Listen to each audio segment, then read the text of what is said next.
correctly with the correct amount. D20 Radio, where gamers roll. www.d20radio.com.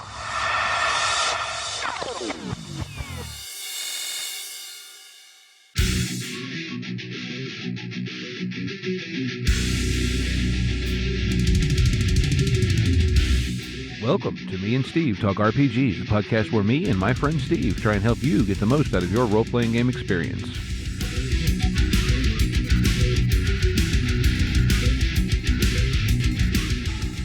Welcome back to Me and Steve Talk RPGs. Today we have another very special guest, but before that, let's talk about the Shared Sagas podcast, Steve. Ah, yes. Shared Sagas is an Australian actual play podcast. They publish episodes weekly of both one-shot and ongoing campaigns of assorted tabletop RPGs, and they're just a bunch of assorted gamer geek friends having fun. And I believe that the saga they're currently posting stuff about is Star Wars, like Beyond the Rim or something, and they're up into like session 8, I think. So I think it's actually a fairly long campaign. Nice. I have been really digging some Shared Sagas. I've been listening to their stuff and it's pretty good. But so we do have a guest on today. Why don't you go ahead and intro our guest for us and we'll get started with this pretty awesome interview. Yeah. So obviously, y'all know last week we talked with Shane Stacks and did a bunch of stuff about the history of superhero RPGs, actually. And he mentioned that probably the biggest title in supers gaming right now is Mutants and Masterminds. And through various channels, I actually came across Alexander Thomas, who is a reoccurring freelancer for Mutants and Masterminds. And he also does a really neat, primarily a streaming project that's very close to what we do here on Me and Steve, called the Untold Stories Project. And so we're going to talk with Alex about supers gaming, Mutants and Masterminds, and some untold stories today. So hello, Alex. Hey guys, thank you so much for having me today. I'm really excited to just be chatting superheroes and USP. I really like talking about USP too. Well, we're glad to have you. Glad you could take the time to join us. And, I guess maybe the place to start a little bit is with supers games.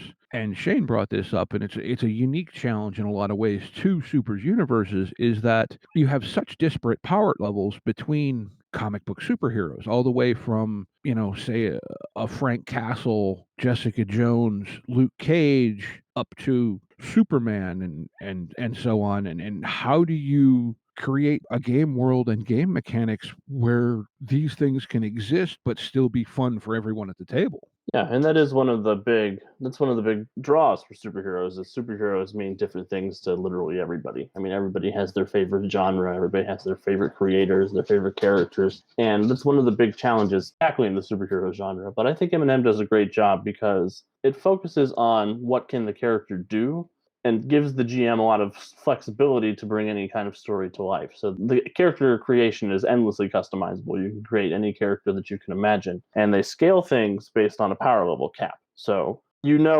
roughly what a power level 8 character is capable of in terms of rolling, but not necessarily in terms of power, breadth of power. So, even if you're power level 8, you still have access to all of the powers, so you can build your character however you want to. So it's feeling like a defender situation. You can have somebody with invulnerable skin. You can have Jessica Jones, who's a great investigator with super strength, and you can have Daredevil with all of his echolocation and all that good stuff mixed in. So now, does it work like where certain levels of power contribute, like you at character creation? Do you say we're going to play a power level 6 campaign, and so you pick powers until you get to power level 6, or is it?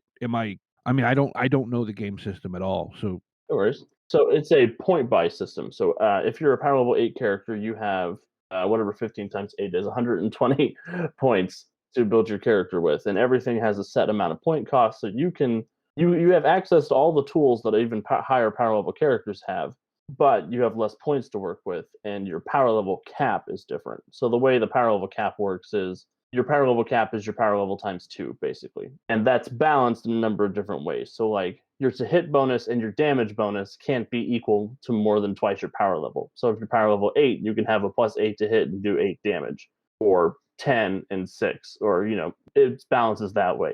Make sure that your character is still in the terms of, compared to higher power level characters, that's how they sort of determine who can do what and setting those concrete numbers for people. okay, That makes sense. Yeah, point buy system, I suppose, would work to balance things out. So it's a situation where I'm just guessing that, like, say you want to have super strength and crazy flight, like Superman, that costs you a lot of points. So you might have those powers, but you don't have a lot of much of anything else. Say. Yeah, yep, and that's sort of that's one of the for some people, just creating characters in the system is a draw for them. They just like to sit there and see how they build iconic characters within the system. Hmm. I actually have 150 or so DC conversions that I made power level 10, 150 power points, just so I've got PCs for my convention games. Okay. Yeah, I did look a little bit on drive through, via searching your name, and it looks like primarily what you've done is character and adventure stuff. Yeah, that's a lot of what I've done. The main projects I've worked on for Green Ronin are Rogues Gallery, which was a book of supervillains. So I created a whole bunch of supervillains for that project, and I do have an adventure out. It's sort of like a basic Welcome to the System adventure, and then Danger Zones that's coming out. I have a few. I worked on a couple of those Danger Zones that are coming out, and I did some work in the Vigilantes Handbook. And then the other work I've done is proofreading and editing work through a couple of different products.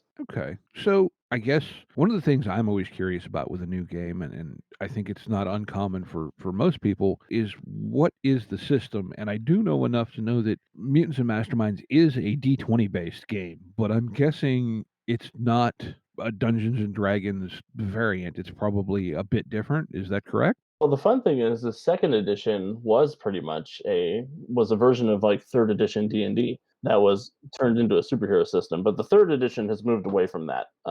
It's still a D20 system. It is based on a lot of opposed checks and resistance checks and degrees of success and failure. So when something affects a character, they roll a D20 plus their modifier, and then every 5 points they get above their target is a degree of success, and every 5 points they get below their target is a degree of failure.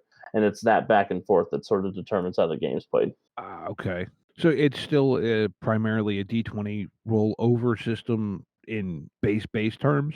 Yeah, in base terms. So it's d20 plus modifier versus target number is the basic mechanic of the game. Uh-huh. So, I mean, it sounds like in being in third edition, I'm sure it's gone through a number of revisions to make it do what you want it to do. And from what you're saying you've done, it seems to handle, I'm guessing it models, even though you're not licensed for any of the active universes, that it handles emulating those characters well. Oh yeah. And third edition M&M actually started as DC Adventures. That was a licensed books for DC that Green Ronin put out, and then they put out the third edition Mutants and Mastermind stuff in their own universe. Ah, okay. So I guess let me ask you, considering I'm guessing that supers gaming is really kind of your thing. What is it that draws you to supers gaming? Because for me and also for Steve, it's one of those things that it's there and it's kind of interesting, but I've never gotten to play it. I almost played a Heroes Unlimited game once, but I never got there. Wow, that's awesome. So yeah, superheroes. I don't know. That's always been one of my absolute favorite genres of story, just to be involved in. I really like that I get to live in the cultural zeitgeist where all the movies are superhero movies, and it's just I write superhero novels. All of my published work is in superheroes. There's just something about the larger than life nature, the astonishing powers, and the moral goodness of the characters that appeals to me. Hmm. And game mastering in this universe, this kind of setting, it presents a lot of challenges and it's very engaging mind wise for me, just because there's so many things your characters can do. I mean, there aren't a lot of games that allow you to leap tall buildings, single bound, or get nuked or change matter on a subatomic level from the beginning of the game. Like superhero characters start off awesome and they get better instead of growing to that point, which can be a draw for stuff like D&D or other games like that. But I like having a cool character and being able to run with it from the beginning of the system. Okay. Yeah, it makes a lot of sense. I mean, like you're saying. Now that is a question though, given that supers do tend to start out with lots of goodies, how does it handle advancement? So it's still a point buy system. So at the end of every adventure or so, if the game master feels like it, they can give away a couple of power points to increase the depth of the character. And then increasing power level increases your power level cap, so you can become more effective at the stuff you're already doing. It's not as focused on advancement as other systems are because your character does start off as a superhero. Being able to deepen your character's experience with power points is really cool, because a character who's power level 10 with like 180 power points, so 30 more power points than they started with, is much more diverse and interesting than when they first started. So they have the ability to dump stuff into their skills. They can modify their powers to make their powers usable in different ways. There's just a lot of cool stuff that you can do to make the character more interesting as you're growing. Let me ask this. Say someone wanted to, I don't know how to put this, maybe sync points into other abilities. Is that possible? Like, to essentially multi-class in a classless system. Is that possible in this game system, or is that sort of frowned upon, not really possible? It is. I mean, it is definitely possible as a player if you're, as long as you can make it make sense with the way your powers work. Right. Okay. It's very character concept based rather than character class based. And there's a lot of flexibility between GMs and players to sort of modify things. If you want to say, it's a little harder for somebody like Green Lantern to just start throwing fireballs, but you can come up with a ranged blast power based on the Green Lantern ring that has the same effect. And you could Right. throwing a big Green Lantern fireball. But Okay. or if you're Iron Man or somebody like a tech guy, you can be like, "Hey, I just worked on this new suit. I want to unveil my new suit," and that would let you customize to a different suite of powers. So if you're looking at like, I have my aquatic suit now, and my burrowing suit, and my deep space suit, sort of deal. Okay. So does it sounds like a little bit, and then we talked about this just a little bit, you and I, before we started recording. There's a game out there called Mutant City Blues that has this, they call it, I think the in-game term for it is the Quaid diagram, which equates certain powers with, or not equates, but groups certain powers together, and that to have this power, you have to have this power, or you can only have this power if you have these other powers. Are there kind of branching trees or something that do similar things in M&M, or is it a little more à la carte? Yeah, so there's nothing baked into the system that does that, but you do have the flexibility to implement something like that as a game master if you want to. It is very so the way you design your powers isn't so much like, this is my time manipulation power. You build it based on the effect that you're trying to accomplish. So all of the powers are basically, I think it's like 30 or 40 effects. So like damage, speed, flight, movement power, teleport, stuff like that, and then you can flavor those powers however you want. It's not necessarily, buying a fireball spell or leveling up into that. It's, I have a burst area damage. How do I want to describe that? And that could be a fireball, or it could be, I'm the Flash and I punch everybody in a 30-foot radius. Okay, so it sounds a little bit, I don't know if you're familiar with the FFG Edge Genesis system at all, but it sounds a bit like the way they work their magic system, where it's all keyed off of what do you want to do, and you work it backwards, as opposed to, I have fireball, what does fireball do? It's very much like that. It's very, you describe the effect you're trying to accomplish, and then you build the power based on that. And the more complicated a power is, the more power points it costs per rank to level up or to, get to a certain level. So damage starts off at one point per rank. And that's close damage. If you want to make it ranged, you add one rank, you will add 1 point per rank. If you want to make it a burst area, it's 1 point per rank. And there's a lot of math involved in that, which can be a little daunting for new players. But the new Basic Heroes Handbook that just came out last year does a great job of making it very a la carte, where you sit down for character creation and there's like 10 archetypes in the book. And you go through, you pick your archetype, and then you sort of do like a Mad Lib situation where the GM asks you, is your character brooding or is your character inspiring? And that changes the abilities that you're getting at character creation, just to get the math out of the way for new players to start learning how the system works and getting a feel for it before they want to devote the time to learning all the PowerPoint stuff. Okay. I do like that. I like getting the DM involved in character creation, because that's one of the things that I think a lot of systems really make daunting. Is getting characters created by yourself can be really daunting at times, and having the ability to have your DM sit down and go, okay, well, let's ask these questions and get this character made, is actually really nice. Yeah, I really like the Basic Heroes Handbook. For anybody who's just starting M&M, I always recommend that for them. And at my convention games, I only bring the Basic Heroes Handbook to have at the table for the players to look at.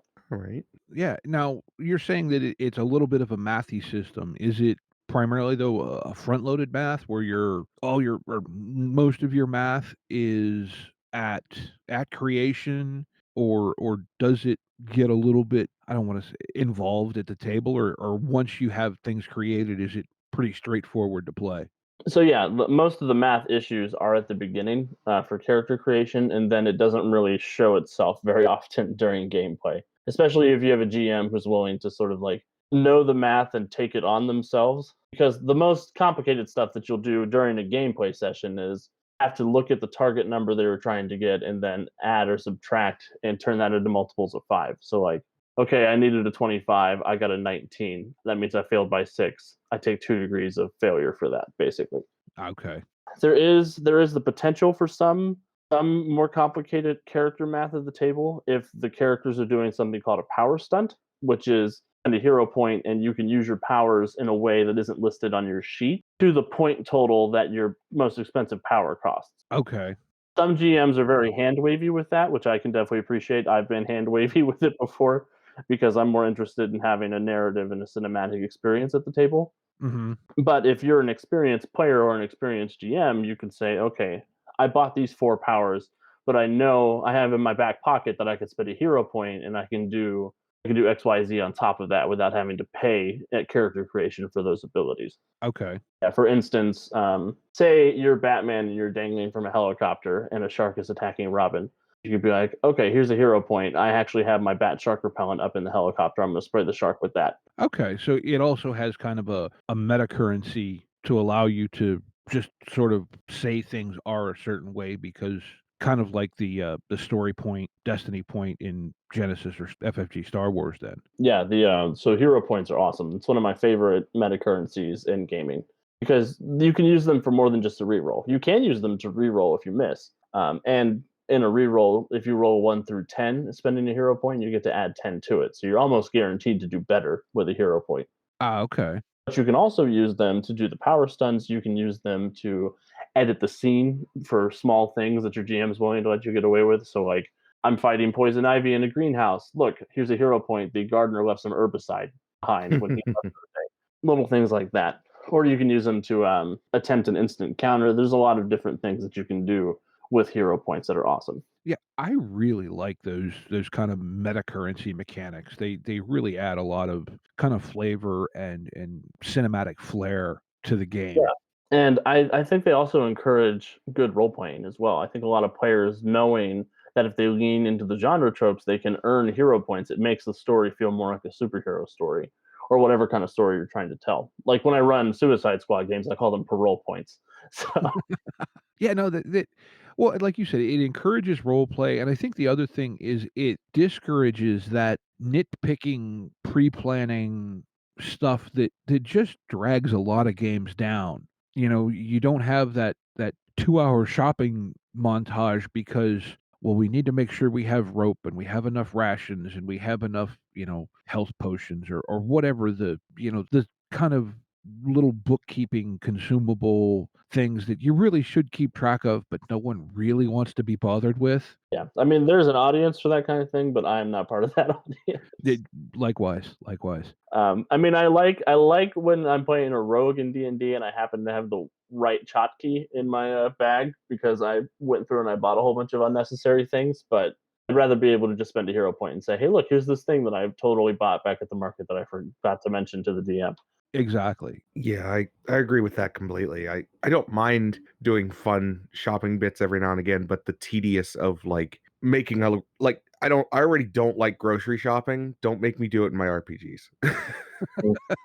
Yeah. Well, and I run a lot of streaming games, so like nobody wants to sit and watch players look at the player's handbook and say, "Okay, I need a backpack. I need 52 feet of rope because 50 feet wasn't enough last time. I need to go bother that shopkeeper about this. I need a crowbar for sure." Yeah. If you don't have an interesting NPC for them to talk to, it's not worth it for entertainment value. Right. Yeah. Yeah, and even that, it becomes like you said, especially if you're doing anything for streaming or for broadcast, it's fun. And if you're, Matt Mercer and can create a Pumat Soul or a Gilmore off the top of your head and go back to that. But most of us just, I don't mean to make any assumptions, but most of us just aren't that good at improv to be able to do that and go back to it consistently. Yeah, definitely not a it won't be funny or interesting every time that you that you do it, for sure. No. And it's just, if it's not advancing the plot, it's not important enough to me to include it. Like, every scene that you put in an RPG should be building the story and should be helping with what's going on. Otherwise, it's something that the player should do off screen or off, in downtime between sessions. Yeah, because you know what, and I think this is a thing too that I've learned as I've gone through gaming. Back when I was in college, it was like, oh, I had so much more free time, and you can just spend hours and hours a week gaming. Well, now that I'm into my 40s, but I have a job and I'm married and I have stuff to do at the house, and I got to cut the grass in the summertime and all this other stuff. It's like my gaming time is precious. And well, yes, it can be fun to interact with a memorable shopkeeper. If I have to go back and do that every other session just because I need more arrows and more rope, it's like, oh, I got to go back to the grocery store again because I need milk. It's not an exciting, entertaining part of life. Yeah. If it was, we would all be at the grocery store right now, because that's real life. So that's maybe kind of to I don't know, segue a little bit. How does Supers, do you think, you mentioned you do a lot of streaming, does Supers gaming present any unique challenges to doing stuff in a streaming or broadcast format that you don't feel other games do? I think one of the primary challenges, and I know this might just be my my past experiences, but a lot of my most successful streams have been moments where the player characters are about to die because it feels like the audience is just bloodthirsty sometimes. And that is not something that happens super often in Mutants Masterminds. It's very difficult to take out a player character in that system, which is good. I mean, superheroes, they're not supposed to die, and when they do die, they're not supposed to stay dead unless your name's Uncle Ben. So that it's presenting challenges to the characters that are difficult enough that they're engaging, but not overwhelming them. That's sort of the happy balance to hit, and not being a jerk about it, like not creating just encounters that affect the character's weaknesses. So, like, okay, you do have a Superman here, but every single room that we've come into in this entire adventure has been lined with kryptonite. Right. And Martian Manhunter's here to help, but those kryptonite rooms are all on fire too. So, like, we're in trouble. So yeah, it's challenging heroes, but also not being a jerk about it, I think, is one of the, and I know that's probably true of most RPGs, is finding that balance between difficulty and engagement. Okay, now let me ask you this, and then this just because it popped into my head, and this is the way we do things. You were talking about how M&M uses a point buy system, and you buy powers. Can you buy weaknesses to get more points? So you don't buy weaknesses to get more points, but every character has at least 2 complications. Those complications can be invoked to get hero points that you can use to do all sorts of stuff.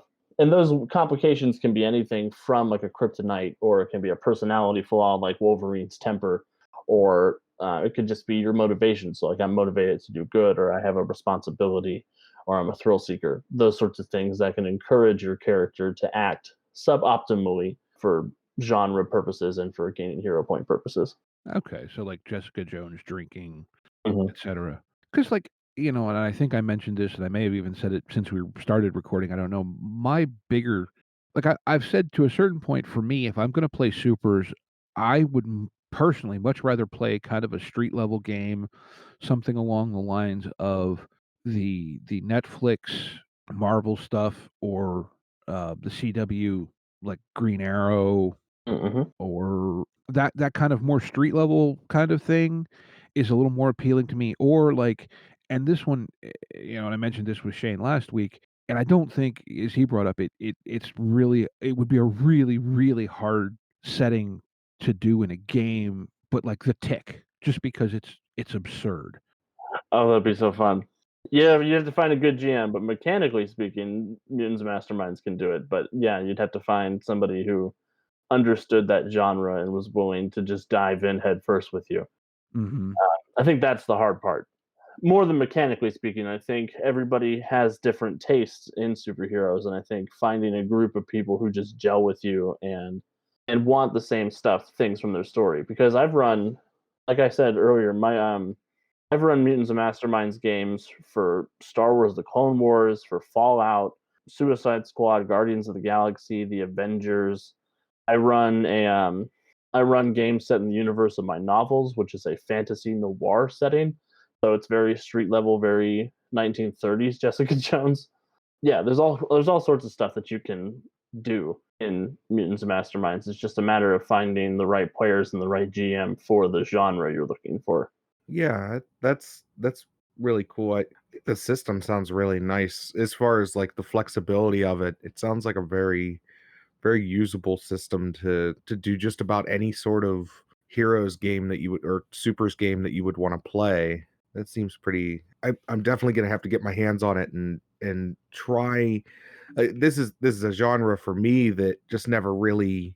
I don't know. For me, it was always like superhero gaming never hit an itch that I had, and I might have to try this one just because it seems like it's got a lot of flexibility and a lot of open ability to tell the different kind of stories, and I really like that. Yeah. And I've heard before that people say that Mutants and Masterminds is champions for people who don't have a degree in calculus. That'd be good for me because calculus doesn't agree with my brain. I mean, I'm pretty good with math and geometry and algebra, but it was like I got to calculus and just went, no. Yeah, I'm just good at geometry. I'm not good. I have one of those brains that's like, why are there letters in my math? Yep, yeah, I'm with you there. Sometimes I have a brain that's like, why are there numbers in the math? But But M&M is cool because it does have some of that crunch for the players who are looking for it. There is the point buy, there is the math involved in that. But if you don't want to deal with that, you can just sit down and play your character. Like if you work with the GM to create the character. Mm-hmm. For new groups, especially when I've had people who aren't used to the system, I'll just sit down with them and I'll say, what kind of superhero do you want to be? And I'll go through their backstory, I'll go through their powers, I'll go through all of that stuff. And then I'll go off on my own and I'll make the math for it work for what their concept. And then I'll give them the sheet and just sort of tell them what do you want to do? And then I'll just tell them what to roll. Like, That's fair. Now, would Eminem also then handle? It sounds like pretty well something along the lines of, and I forgot to mention this earlier. Was it on ABC, the Agents of Shield, where you oh really yeah. only had, Daisy was the only one of the characters, so to speak, that really had powers, and even those she really didn't use that much. Yeah, at that point you'd be looking at like a power level 5 or a power level 6 game. Where if you wanted to be a character who had powers, that would be like the majority of your points. So you would have that power, but you wouldn't be as technically skilled as the characters who don't have powers. Mm-hmm. So you'd be able to build any character you want in those constraints, but the power level cap limit makes it so you're not going to be shrugging off like tank shells and stuff like that as a power Right. level 5 character. That actually, it does sound like it's really well thought out and able to do a lot of stuff. And I love how flexible Eminem is and I feel like it's flexible because they didn't set out to quantify everything. They came on and they said these are what superpowers do, and the math and all that stuff is character specific. So like, they didn't design 6,000 superpowers that you could buy a la carte. They designed 36, and you basically say, okay, I have a damaging effect. Thor does damage, Iron Man does damage, but those look vastly different on the page. Right. Well, but like we said before, they took it to the level of they went to what does it do first, and then okay, this is what it does. You can make it look however you want, which I think really encourages creative thinking at the table to go, okay, yeah, mechanically it's this, but it looks vastly different than when the person next to you has the same result. Yeah, 100%. And I don't know, as a GM at the table too, I like to encourage people to describe what happens in the format that they see superheroes in. So I'll say, okay, you took this guy out. What did the panels look like on the comic page? Or like, what does the scene look like? Tell me what happens. Mm-hmm. And I give that narrative control to the players because superhero storytelling is about being awesome. I think that's the catharsis people get from it. Mm-hmm. So to maybe kind of start wrapping a little bit on the super side of things, you mentioned before some of the things you like about it. Shane last week was saying his love is really kind of that 80s four-color classic superhero comic thing. Where do you fall in that with, Be it, are you all about capes and spandex, or a little more street level anti-hero? Where is your sweet spot, so to speak? Oh, that's so hard to find. I really just love the whole genre. I love the my sort of baseline for superheroes is the Bruce Timm universe for the animated Justice League stuff and Batman the animated series. So that's where I sort of started with my love for superheroes.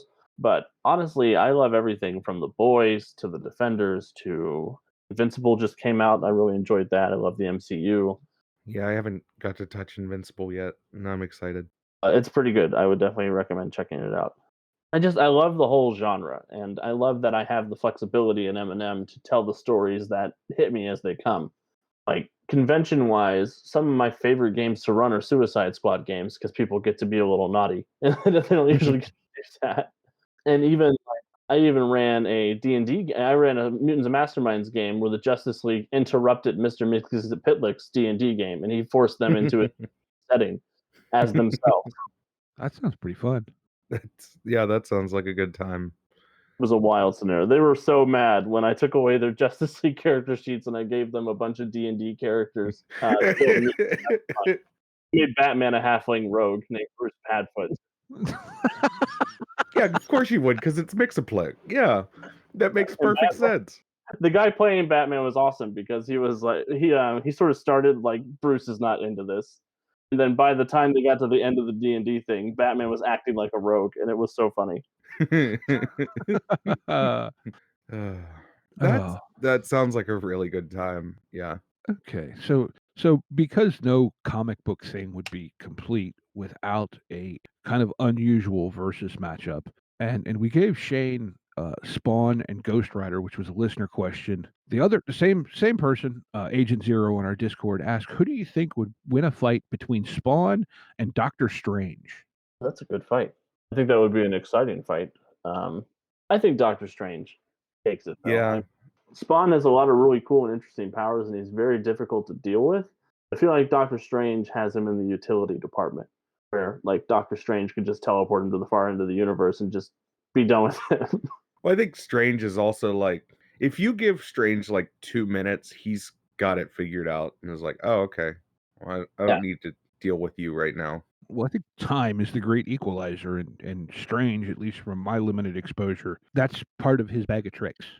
Yeah, he's got a lot of time tricks, and Spawn has a lot of devil stuff, and I feel like being a magic wizard, like a superhero wizard, you have to be versed in exorcism.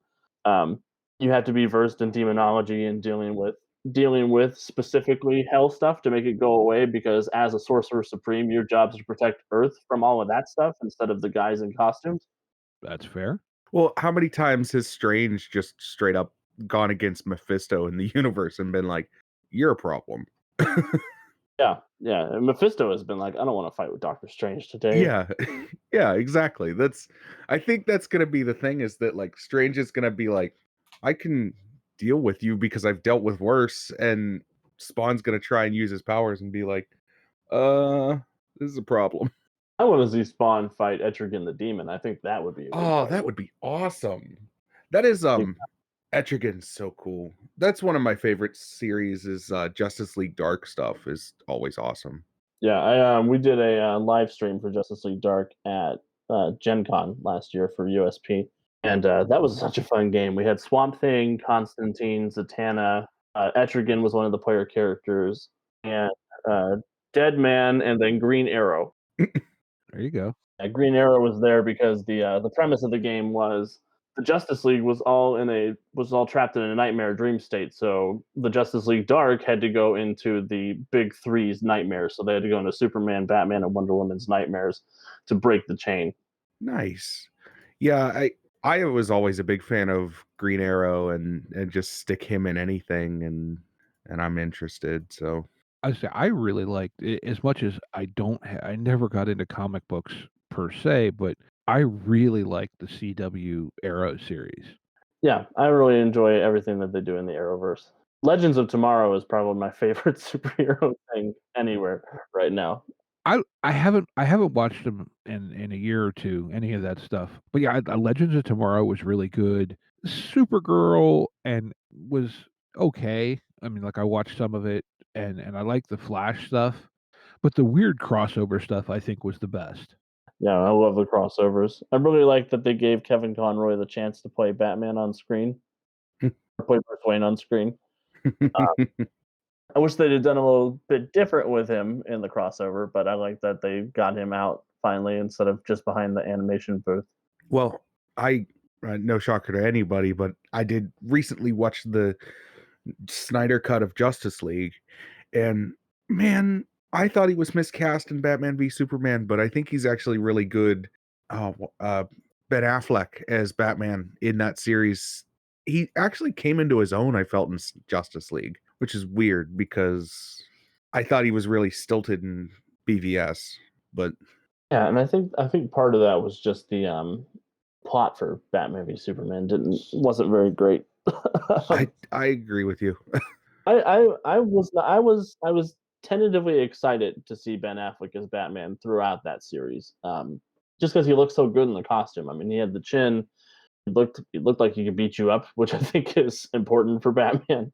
Yeah, and I like his little bits that he injects a little bit of humanity into Batman. Like when Yeah. Doomsday came out with Batman v Superman, he was like, "Oh shit." Yeah, I'm tentatively excited though to see Pattinson as Batman, just to see what kind of character he brings because he's a really good actor, and I'd like to Mhm. see Robert Pattinson as Batman just to see what kind of Batman he plays. Because I was really gunning for, and this just tells you everything. I was really gunning for when they announced him to play Batman. I was like, make him Terry McGinnis. Don't actually make him Batman. Make him Terry McGinnis, and give me a Batman Beyond movie. Like, I think he would have killed it as Terry McGinnis. Like, I think he's going to do a good job as Bruce, but I think he would have been an excellent Terry McGinnis. I think he would have been a fantastic Terry McGinnis. You bring back I'm terrible on names today. Michael Keaton as Bruce, because he could play an old Bruce Wayne at this point. Yeah, and I think he is playing old Bruce Wayne in the Flashpoint movie.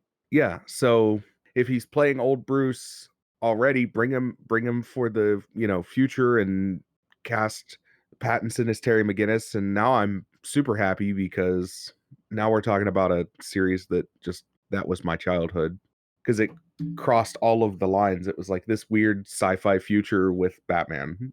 Yeah, I love Batman Beyond. That's one game I haven't written yet is a Batman Beyond scenario. I've played in a couple of really good Batman Beyond scenarios, but I didn't get to be Terry because my buddy Andy called him first. Now, again, I'm not as steeped in all the lore as you guys, but it would seem to me that one of the issues with Batman specifically is you have to have someone who can equally play Batman and Bruce Wayne, and they're very different characters. I think and I'll speak to this a little bit if you don't mind. I think one of the things to keep in mind with Batman though, okay, so Superman, so Clark Kent is the persona and he puts on the suit to become Superman. Batman is the persona and he puts on the suit to become Bruce Wayne. I think that's one of the biggest things you have to keep in mind when playing Bruce Wayne is that every time I've seen him done well, he always seems just a little bit out of place being Bruce Wayne, but very natural being Batman. Mm-hmm. Yeah, I think that's true too. Because at the end of the day, Superman is Clark Kent. Like he's the guy who puts on a cape, and Batman is the trauma who puts on a person. Right. That's a fair way to put it, I think. And I like, I mean, not to go back to the animated series, but Mask of the Phantasm is one of my favorite interpretations of Batman and Bruce Wayne because you get Bruce at this very crucial junction if he's deciding what his life's going to be because he finally, he meets up with an old flame and he's like, oh, I didn't think that being happy was ever going to be part of my journey. He's got to decide what's more important to him, pursuing, like giving up his vengeance and becoming Bruce Wayne or staying as Batman. And that's sort of the drawing conflict of that story. And that's, I don't know, I think when you start having Batman examine what he's doing and what he's survived and what he's willing to give up to keep pursuing this endless justice crusade, I think that's when he's most interesting to me. That's fair. So I think, and we promised to do this, and you've brought up you do a lot of streaming stuff, and one of the other things that I kind of wanted to bring you on because my understanding of your other project is that it's very much kind of in line with what our kind of mission is here at Me and Steve, and that's your Untold Stories Project. And if you would like to talk about that for a bit, I'd love to hear more. Yeah, so a little over a year ago, some of my friends and I, who had been on a couple of different streaming networks, we got together and we said we want to create a space for RPGs that aren't D&D. We want to create a space for RPGs and voices that are not, that don't have access to $1 million marketing budget and a cast of voice actors who play for 10,000 people every week, um, to showcase RPGs that we love that don't get the attention that we feel like they deserve. So I've been running an M&M game, a Mutants Masterminds game there, off and on for the last year. We've also done Werewolf the Apocalypse, 20th Anniversary Edition. I'm running a Fallout Wasteland Warfare RPG campaign right now as well, on top of my M&M campaign. So I run Mondays and Wednesdays. We've also done 2 months worth of one shots where we've done systems from all over the place. We did Honey Heist from Itch. We did Fate, the new Alien RPG by Free League Publishing. We did the Star Wars Fantasy Flight game for our holiday special. I did the Pirate Who Stole Life Day with Hondo and a bunch of clone troopers. That was fun. Oh, I'm gonna have to look that up. And we're working on a Cyberpunk 2020 game instead of a Cyberpunk 2077 or Cyberpunk Red, whatever the new RPG is. Red's the new one. I've got actually both of them sitting about arm's length away from me. Mm-hmm. Yeah, but we do have a Pathfinder podcast, but it's for the GM. He's running his daughter and a bunch of her friends through their first ever RPG. So we created that space for middle school girls to get into role playing games. So we try to showcase voices and games that don't have the the media share that something like D&D has. Yeah, I was gonna say I've watched a little bit of your streaming stuff on YouTube. I just generally don't have the available time to dedicate to watch streams because life is life. But I'm a voracious podcast consumer, and I have listened to some of the podcasts you were mentioning. It's called Something Something Dragons, if I'm not mistaken. Yep, that's correct. And the one thing that like you said, it's these middle school girls, and the first few episodes especially I was listening to, and the thing that struck me is just how beautifully, I want to say, beautifully innocent they play. There's not the thoughts that you get to so much where you've got more adults around the table and you're thinking, well, I'm supposed to do this and I should do that, and they're just so immersed in a lot of ways, and just like this wonderful, well, that's gonna hurt. I don't want to do that, but not in a, I only have this many hit points. It's that bear's scary. I don't want to fight it. Right? Yeah, it's so, I don't know. It's so refreshing seeing new people play RPGs because they don't have the sort of, they're not a retired cop 2 days from their pension who's like, I'm not gonna go do that. I'm a loose cannon cop. Yeah, they approach problem solving in ways that's just very, very new and very unique, and I love listening to them play. Yeah, yeah, because that's like you said, there's just so many games out there that I just like, look, if you really like D&D and that's what you want to do, good for you. And in the end, the hobby's all about having fun. But there's so many other things, be it superheroes or whatever else. There's so much stuff out there, and we really right now we live in a golden age for the RPG industry community. There's so much to do, so many different, be it IPs or just weird and wonderful settings that you can play in, and games where it's really easy to make that weird, wonderful setting that's been stuck in your head for however long. And that even if you played D&D and going into a cave and beating up goblins isn't your thing, there could be another game that is just exactly what you're looking for. You just have to take the time to find it. And I really like it when people take the time to try and showcase some of those other things for people to help them discover it. Definitely. And I mean, I've been playing RPGs since I was 11 years old, and I feel like I think there's value for anybody to try an RPG at least once. And there's so many skills that you can learn, and there's so many. It's such an engaging kind of fun that plays with the whole bunch of aspects of your brain. I really just it's social. There's critical problem solving. There's creativity. It's imagination. I think everybody should do themselves a favor and they should find an RPG that appeals to the genres and to the games that they like to hear anyway, and engage with the material in that manner. I think it would serve everybody if they had to try it at least once.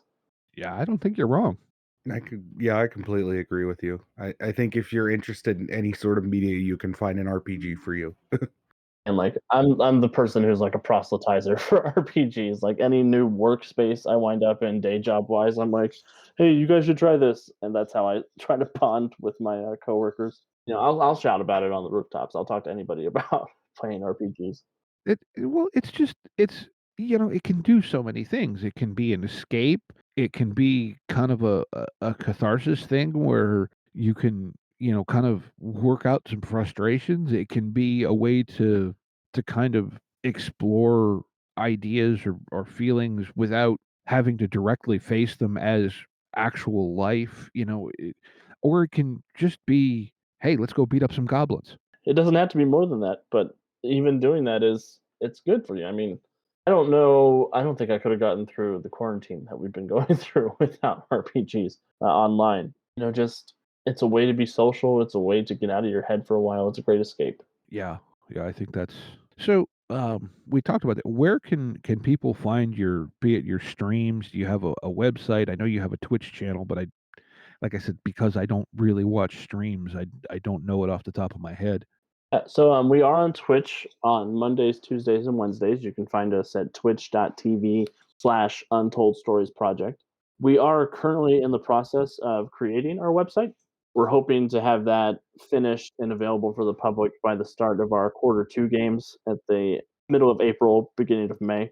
And that'll be a place where you can see what we're streaming, but we're also going to have a blog that we're going to open up for guest writers to come in and write about RPG stuff. We're going to have our merchandise store. We're also going to be hosting a couple of contests, like short RPG design contest, fiction contest, art stuff, cosplay stuff, all sorts of fun stuff. You can also find our podcast, Something Something Dragons, anywhere podcasts live.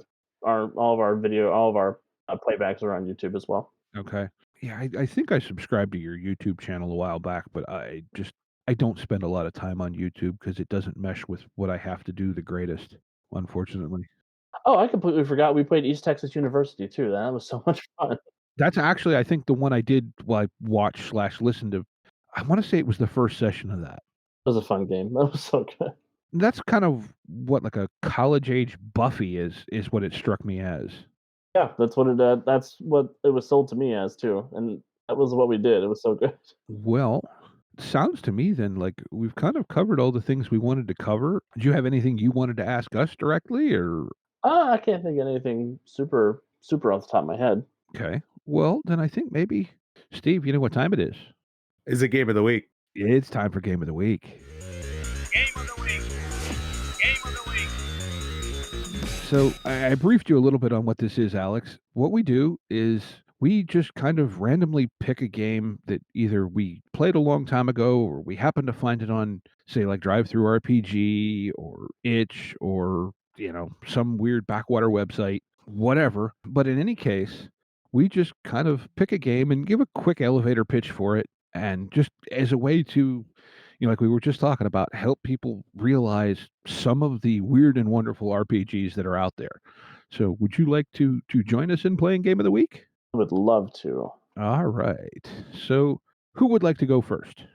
Not me. Not me Not this you? week. Not me. I'm still looking. I'm sorry. Well, I'll tell you what. I can go first if y'all would like. That sounds good. And I think the game that I'm going to go to, it's from a publisher who anyone who's listened to this podcast has heard me talk about Delta Green. And it's just a wonderful game in that Call of Cthulhu kind of vein. But that's not the only thing they produce. They actually produce two superheroes games. And this is one of them. It's actually kind of the second one of them built off of the other one. It's a game called Wild Talents. And it's a game Authors are Dennis Detweiler, Kenneth Haidt, Shane Ivey, and Greg Stolze. So, people who have been around the industry for quite a bit, although probably not so well known in super circles. And oddly enough, one of Dennis's big things was the art for Delta Green. He's, I believe, actually the sole artist for that entire line. He did writing and not art for Wild Talents. But Wild Talents is a superheroes game that grew out of a game that they made that was called Godlike, which was a kind of World War II with superpowers idea. And this is just kind of advancing that. But it's based on the one roll engine from Greg Stolze, which is kind of a unique. It's a dice pool system, but you're looking for matches. And depending on how high the numbers are that match and how many of them you have affects how successful your roll is a simple way to put it. Like I said, I'll put links in the show notes for it, but it's a really neat. Again, it's a different take on supers, and like I said, I have some stuff from this publisher, and I really like it. So I may well be going and spending a decent amount of money on drive through this week or in the coming weeks. But yeah, Wild Talent sounds really cool, and PDF's $20, but there's a lot of be it adventures, supplements, and stuff for it out there too. Okay. And I have a odd one this week. I have one called Models. Models, okay. Now you're gonna Yes, make me look things up. Models, Models, by, and I'm probably gonna butcher the last name, but it's Toby Abad, Abad. And Models is an acronym. It stands for Military Operations Defense Emergency Liaison Specialists. However, it's not spelled out M.O. It is just Models. It looks so. I caught my eye because I was like, "That's cool cover art. Looks like a really neat secret agency type game." And then I get down to the influences, and it's like No One Lives Forever, Zoolander, Mind, MGMT, and Killing Eye or Killing What? Eve. Shoot me a link on this, Steve. I got because it's not coming up right on my search bar. Because this sounds cool as hell. Yeah, Sounds it's just a the thing that caught my eye is I'm like, is this supposed to be taken seriously? And then they say Zoolander, and I go, oh, it's not supposed to be taken seriously. fun. It really Archer, Inglorious Bastards. right. It seems like they're aiming for a tonally serious game with ridiculous elements. And they describe it as spy stories with irreverent humor and stylish over the top action, which that sounds so cool. And it's only $10.99 on drive through, so just something to check out. Just a really cool game I stumbled across. And Oh hell yeah! So it's like one of those things where it sounds like it's designed to be taken serious in world, but the meta is completely over the top right, with right, those dual layer things, right. kind of And like the Tick. yeah, and it says that the system's there, but you could replace it with another system, so you could probably easily run this with like Genesis or something if you were more inclined to do that. Just a really cool game. Just a really cool game. It sounds so cool. Oh wow, yeah, this does look. Yeah, you're right. It does look like you said. It feels like it's kind of a double layer thing where it takes internally it takes itself seriously, but it's very much not intended to be. It wants you to laugh at it, even though it doesn't think it's funny. If that makes sense.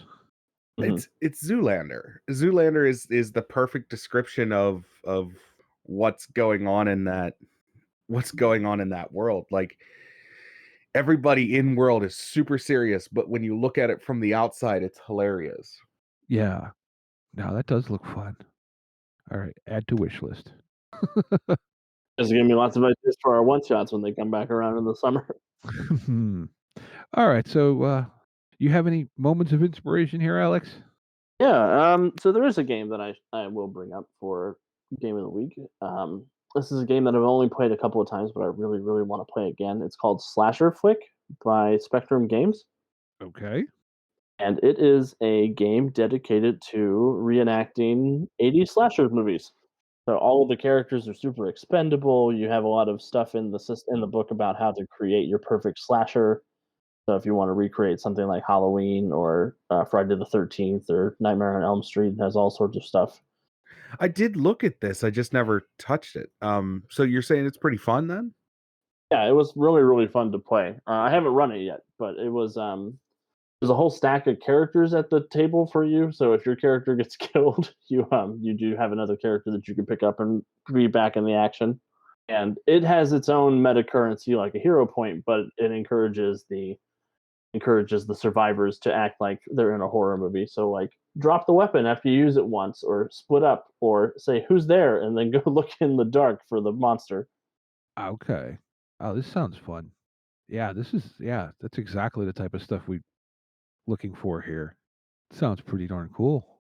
Yeah, I love horror stuff.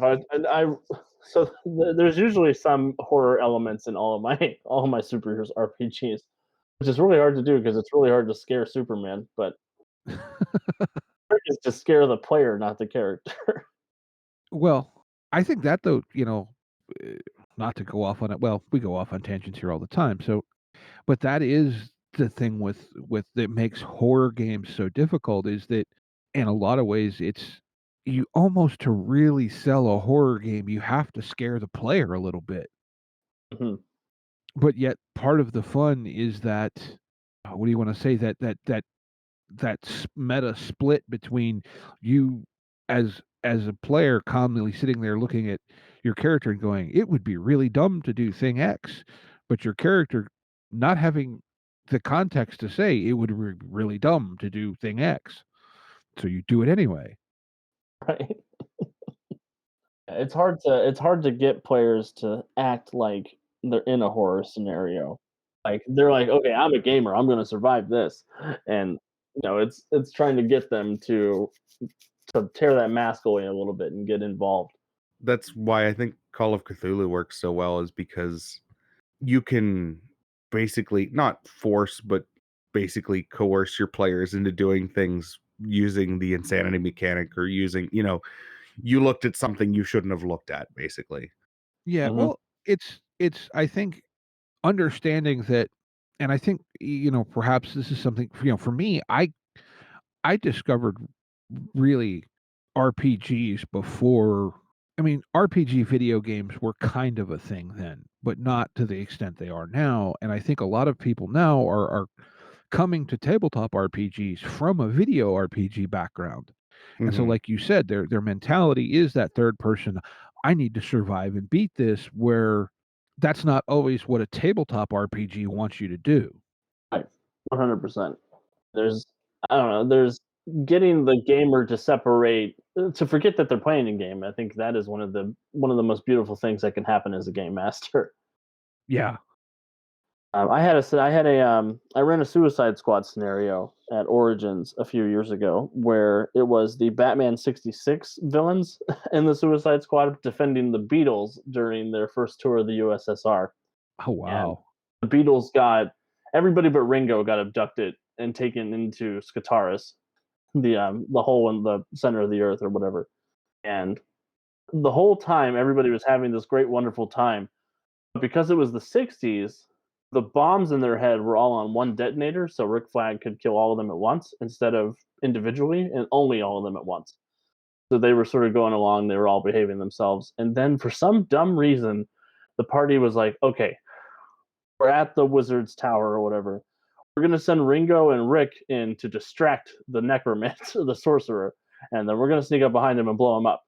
And when they sent Ringo and Rick in first, and when they came around the back of the tower, the sorcerer was like, "Oh, Rick, your friends are here. Press the button," and everybody went silent.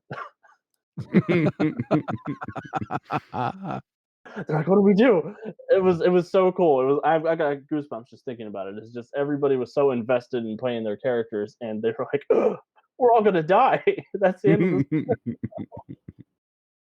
But I let them roll initiative, and they were able to stop Rick from pressing the button before they all got blown up because that would have been an unsatisfying ending to the story. Yeah, yeah. I think that's the trick a lot of times with game mastering too is knowing when to let things happen that might not exactly be how the rules do it because it creates a more satisfying experience. Yeah. Oh, I'll have to come back on and talk about just DM stuff because I love talking about DMing in particular. Just Absolutely. Love to have you back on at some point. Yeah, anytime if you're free and you're like, Wonder what those guys are doing. Hit us up. We'll gladly have you back on. We'll talk about anything, honestly. We will talk about we've had episodes just about anything. So We recently did an episode that was about nothing. exactly. We were Seinfeld for an episode. That's awesome. I think GM craft is one of the most interesting parts about our community is just learning how to be a good GM and what makes a good GM and how it's different from group to group to group because different groups are looking for different things. Exactly. Yes.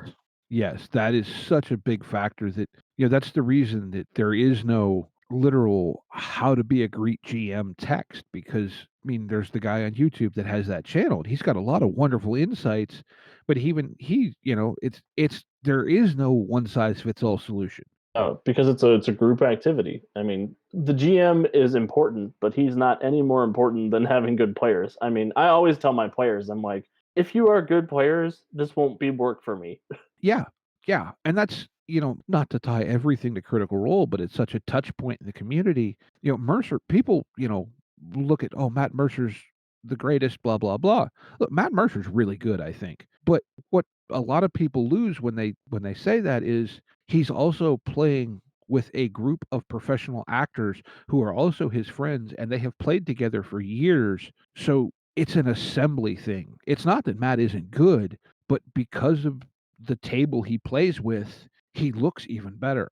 Yeah, no, 100%. And I wish GMs would stop discouraging themselves because it's looking at what Critical Role is doing is like comparing the NFL to your pickup game of football in the yard. Like it's just you can still have fun and you can still get dirty and you can still, you can have that great time, but that's a show. That is a show that has production value and there's people in the background making sure everything is going the way it's supposed to be going and it's not indicative of the real experience as far as I'm concerned.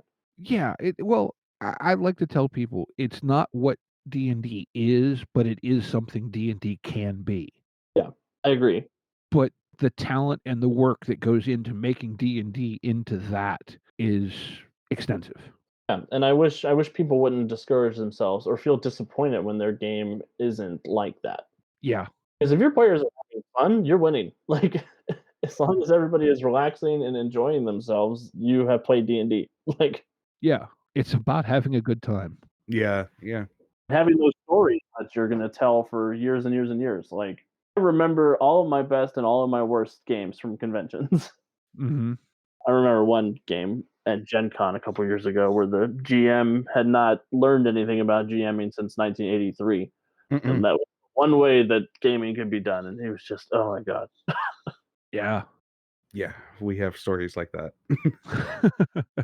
Always be learning. I mean, as long as you're learning, you're getting better at what you're doing, as far as I'm concerned. Yeah. Well, this really does sound like another whole episode. So I'd Yeah. love to have you on to have a whole episode talking about GMing, GM craft, all of that fun stuff. But at this time, I think with our episode on superheroes, mutants, and masterminds, and our pretty awesome interview with you, I think we're going to go ahead and wrap it up. And we want to remind everybody, we want to thank you for listening, remind everybody to be kind to one another and get out there and play some RPGs. Yep. And if you want to contact us, all the info's and links in the show notes. Discord, Facebook, Twitter, etc. And don't forget to go check out Untold Stories Project too. They do a lot of really cool stuff. So thank you for listening. Take care.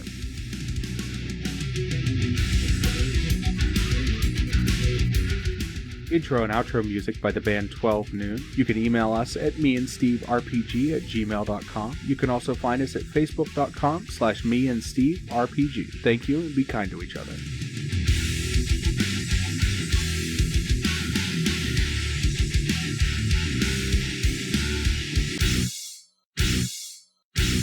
How much for the cigar? Cigar, $20, dog. You gotta go down the street to the store and buy that.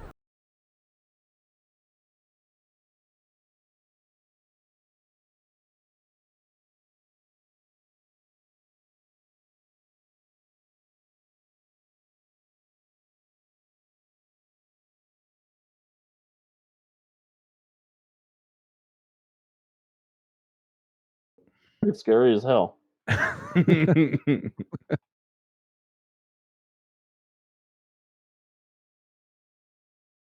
Shared Sagas is an oh, hang on, I just clicked the wrong button.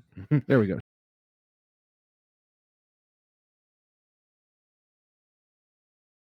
Oh, oops. I said it to the wrong person. All right, there you go. Oh, there you go, Steve.